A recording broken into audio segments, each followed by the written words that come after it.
Okay. What's your name, bro? Robin Knight. Now, what were you doing before you'd even heard of COVID?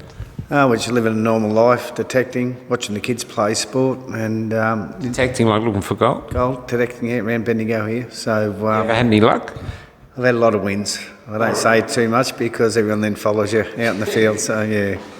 And then COVID came. How'd that affect your life and everything that went with it? Well, initially when it came out, so I was in the medical field as in emergency services.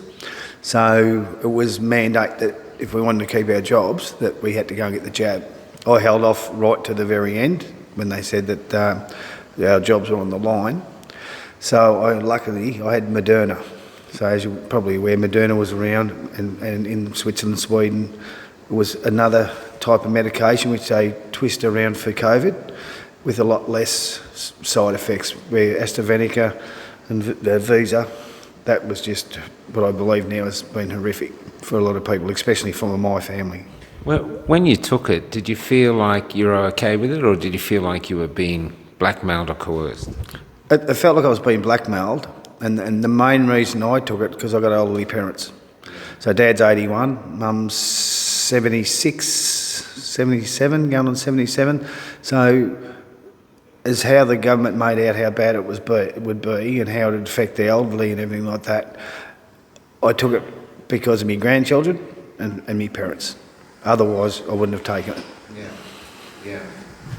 And you weren't affected at all? No, I don't think I have been, but really might be too early to tell. I have had a few medical conditions, but I just believe that may be through age, but I'm not ruling anything out. But your family's been affected? Yeah, so my oldest son, who's 32, he was sort of always been a bigger lad, but loved his sport. Like, for a bigger lad, run all day, playing football, playing cricket, played A-grade cricket. And when he first started, or before he had the jab, he was A-grade, open bowler, open batsman. So this year, he can't play. So he was diagnosed early last year, that he had myocarditis and pericarditis. He had both of them? He had both. So, and he's lost 30% function of his heart. So he got a pacemaker put in, I don't know if it was late last year, early this year, to help keep his heart in check. So he was on these medications, and he had fluid build up in the ankles and a whole range of medical issues, which with the doctors trying to probably rule and iron things out, they give him too many drugs, so they've taken him off half, and he seems to be improving, but he won't get that 30% from his heart, because that's like, it's died.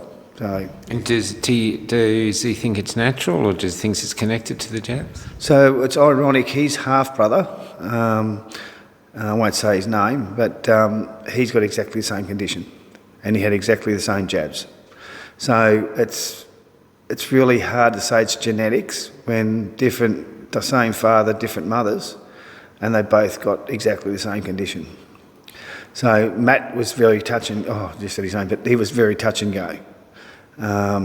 He had some good doctors that did help him, and he has a bit of a quality of life, but nowhere near, same with Jordan, that they'll have their normal life back, I don't believe. And as of last week, my daughter has been now diagnosed with myocarditis. So, and she's only young, and she's losing circulation in all her fingers. It's like she's not getting no blood supply. So she's got restriction. I thought it might have been carpal tunnel, and I think it's a bit more involved because they've just diagnosed her with that. So it's ongoing. When you heard the news, especially about your daughter, how'd you feel? Angry and shocked in regards to that. The doctors won't tell you that's from the jab, but they will. So, what do you mean they won't say, but they will say? Yeah, they say, have you had this condition before? No, not until I had the shots, or before the shots I was fine, and now I've got all these medical complaints coming on. Do you think that could be from the jab? And they say, it might be, it could be, but they won't say, yes or no. They not denying that it is, but they're not saying that it is either. So I think they're standing on the fence, a lot of the doctors, because they'll get deregistered, and they're probably helping a lot more people at the moment with their job than admitting and staying straight out that that's from the jab for COVID. So you're trying to make the best of the fact that all your 3 kids have been injured. Well, 2 kids, yep, and I've got 5 kids altogether, and touch wood, the other 3 will be okay, but it's early days yet. Like, these things are starting to come out the woodwork left, right, and centre, as you're fully aware, and it's just really disappointing because it was like putting in front of a firing squad. If you don't take this, we're going to load the gun and put bullets in there. So I didn't do it out of choice. I'd say I was pushed in to keep my job, to keep a roof above over our heads, and also to sort of keep in my field with the emergency services. And I've been doing that since 94, 95. Worked all over Australia and overseas, and it's a passion of mine to help people. I've been in the SCS, Queensland Fire and Rescue, so I'm a little bit versed on medically what goes on and what doesn't go on, and I don't believe that Jordan had that medical condition initially, and I think something's brought that on. Well, surely 3 kids. I mean, if it was 1, you go, okay, you got unlucky, but 3, it must have... Yeah, I agree. And Matt, when he told us initially, we were all shocked. 6 weeks later, guess what? Jordan, exactly the same thing. And now Mia, she's starting to go through it. And they said if it doesn't improve, she'll be getting a pacemaker as well. So... How's your partner handling? Look, we've gone through a bit over the years, and we've got our best interests for our kids, and we just, we got to be strong for them. As much as I'm worried for them, we can't change the cards we're dealt. We got dealt all jokers, I hate to say, because what went on without having choice. We're not in Russia, we're not in Germany. We're Australia. We've got freedom of speech. We should be able to choose, not get pushed into that we'll lose our jobs, that we'll be vindicated with different things, we'll lose our registrations or licences, whatever. We can't go to the supermarkets, we can't do this. That's criminal, I believe. That's my own view, but we've got to... It's a bad thing. We've got to look at the bright side of things in regards to that we still got our kids. A lot of people have it.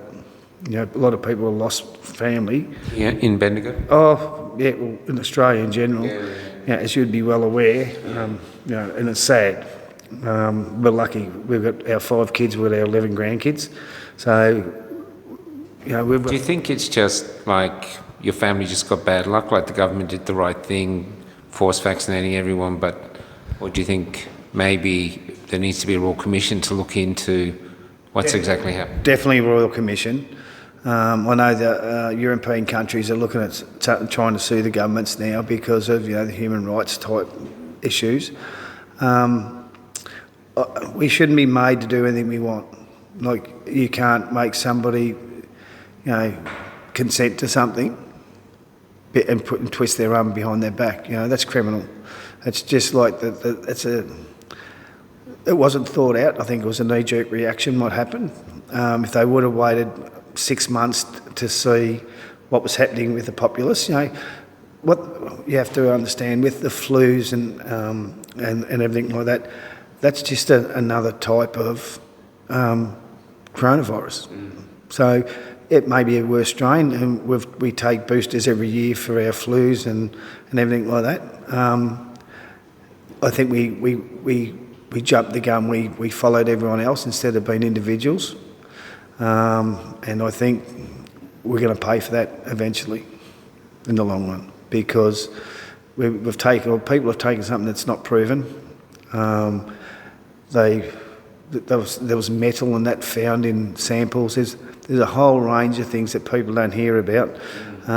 They were saying that they had barcodes they could register with phones. I've never seen anyone like that, but that's all through the internet when it first came out. We have seen someone do that. It's sort of been proven. I don't know any more than you, but there's really weird shit. Yeah. Can I ask, how do you feel when you see the politicians and everyone saying safe and effective or this, or have you had governments reach out to you to offer you condolences or help? They haven't done nothing. They haven't even said sorry, The Indigenous people have had more response what happened 50, 60, 70 years ago than what's just happened in the last three years. So, I think Australians are bigger polity, and I think we need to, once your genetic changes with your DNA, it's hard to turn back. And this might sound a bit eccentric. We got fruits now that once upon a time on veggies that you'd put on the shelf in the fridge, they'd last 3 days and they'd be rotten. Now they last 3 weeks, 3 months. So when you genetically modify something, whether it be foods and that, we've now got ADHD, we've got DDD, we've got all these different ailments because our food's changed, so our body takes 10, 20, 30 years to catch up. They've given us something that's changed our DNA. What's going to happen in the next 20 or 30 years in comparison? You've got to be honest, I know you're in your 50s, I'm a bit older than you, but when you were at school, was your school full of people with autism and Asperger's? Look, we had the few hyperactive kids, and that was just hyperactive. Like Ben, he was classed as hyperactive. Now they're saying, he would have definitely been ADHD. Well, it was just kids. Some kids are boisterous. Some kids like stimulation. Like these cricketers and Formula One drivers, what happens when they stop racing? They look for that big buzz, they start parachuting, because that's what some people are like.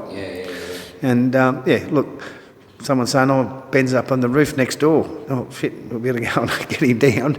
He just loved life. That's it. And kids, we're Australians. We get stimulated by different things, and the more and more I think at times have changed since I've grown up and you've grown up. Like I'm 66 model. We were 66. Yeah, so we were stimulated all the way through. Like I can still remember riding my BMX with a sled going down the road to go and shoot the local birds and that.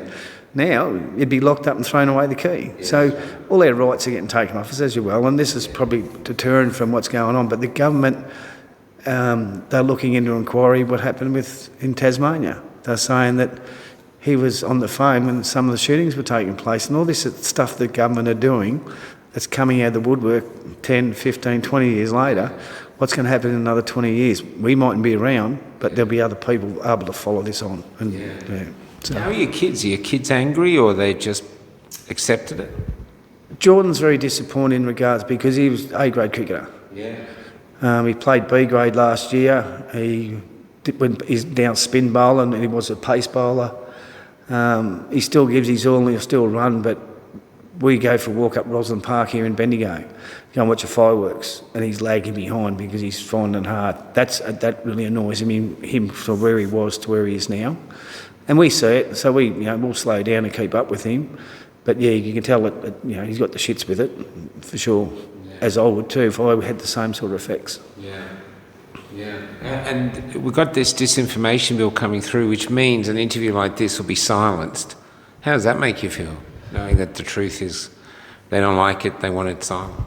Well, it's pretty sad in regards to because we aren't in Russia, we're not in China. Freedom of speech here. We could say anything we want. The government have either got something to hide or scared that something's going to come out. So to shut these people down that are, I won't say a century, I think, but trying to prove a point that hang on, there is something wrong. We're not trying to make a big deal and put people under fire, but they're not admitting it. If you admit and say, we stuffed up, blah, blah, blah, right, what can we do about it? What's going to happen? How can we reverse some of these effects? Because once your DNA's changed, your DNA's changed. And that's what they say, these earlier drugs that they give everybody. And thank God, which I'm not religious, I had the Moderna. And I pushed, the first week to come into Bendigo, I was one of the first people to go and have it because I didn't know what was in those other two batches of Visa or Pfizer or AstraZeneca. So you think if your children were given acknowledgement by the government, like, look, we've made a mistake, we're really sorry, then you could work on, okay, how do we fix it? So it's like identify the problem and accept responsibility that something's gone wrong, and that would give some solace to your family? Well, then with the medical side of things, because like they're all pushing us to get private health care and everything like that, if they admit that, you know, hundreds of thousands of people have been affected by this and they'll cover the medical expenses and the drugs if need be to give them half a quality life, I think that they owe that to the people, myself. But they won't own up to it, or if they, you know, it'll be a long time before they do, because the cost involved is going to be astronomical. So you think they're waiting, hopefully these people pass away? Well, that's, you know, you leave something long enough, it disappears. And, you know, I'd hate to think that's their mythology and how they think like that, but it's quite upsetting if they would think like that, because we've got the right, you know, we're the people, they should listen to us. At the moment, they're their own right, and I hate to say it, like, the two parties, I used to be on one side of the party. I don't vote for either of them anymore. I go to the independents, for Australian Party and different ones like that, because they're not for the people, it's for themselves and the bigger corporations, I hate to say. And I'm not really political, but, you know, once when the unions were the unions and they were strong and now it's just trying to break the unions, and I'm not a union man by far, but they've got hidden agendas.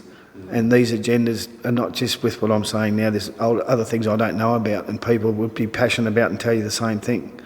I'm not ill-informed, but that's my own, how I think. How are you coping with having these injured children? I mean, that must be a hard cross to bear. It's frustrating that you can't do nothing. It sort of makes me proud that they've pushed through to have some sort of normal life and everything like that.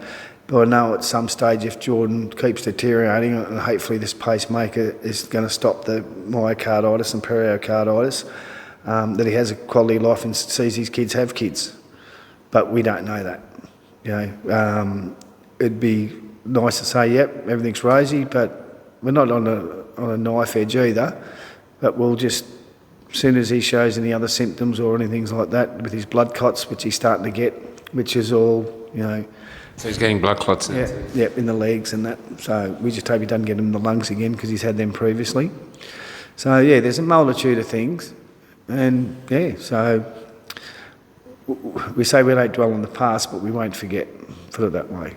So hopefully, and this, what you do here, you know, it's great, and it informs people that there is something going on. There is something has happened. We can't pull the wool over people's eyes, because we're not idiots. We're not idiots. No. So Australians are not idiots. We're not slaves either. No, and we shouldn't be dictated to. We should be respected, and they should listen to our voice. You know, they dictated to a minority to a majority, and this is sadly how things are going. The majority rules, and we've got to turn it around. We've got to push the subject as people to say, hang on, we shouldn't be getting $400,000, $500,000 a year to be in office and work an 8-hour day, fly all over the world at our expense. You should earn $120,000 a day, and those people. A year, you mean? Hey? A year, 120,000. Yeah, 120,000 a year, sorry, and then those people like the doctors and the nurses that, you know, do the hard yards. They get the $400,000 a year because they earn that sort of money, you know what I mean? Even the police force, you know, to a certain degree, even though they were dictated to by the government. And the dealings I had here in Bendigo, because they said you could exercise to a certain degree, so detecting's a great exercising thing. Coppers had pulled me up a few times and they'd talk, and they said, oh, what are you doing? I said, exercise. And he said, oh, with your detector? He said, yep. He said, how'd you go with the exercise? And I said, oh, there you go. Oh, very good. So the ones I dealt with, and they were country cops, were really good. There's other ones here that come down from Melbourne, you couldn't even go to Bendigo. So it's pretty sad when you can't even leave Bendigo, you can only go shopping. Yeah. No. Anything else you'd like to say to finish off? Look, I appreciate giving me the time. No problem. And it's really important. Oh, I agree. For history, that if someone looks back, this actually happened. This is the truth. Look, I agree 100%. And I'm only saying my side of the story.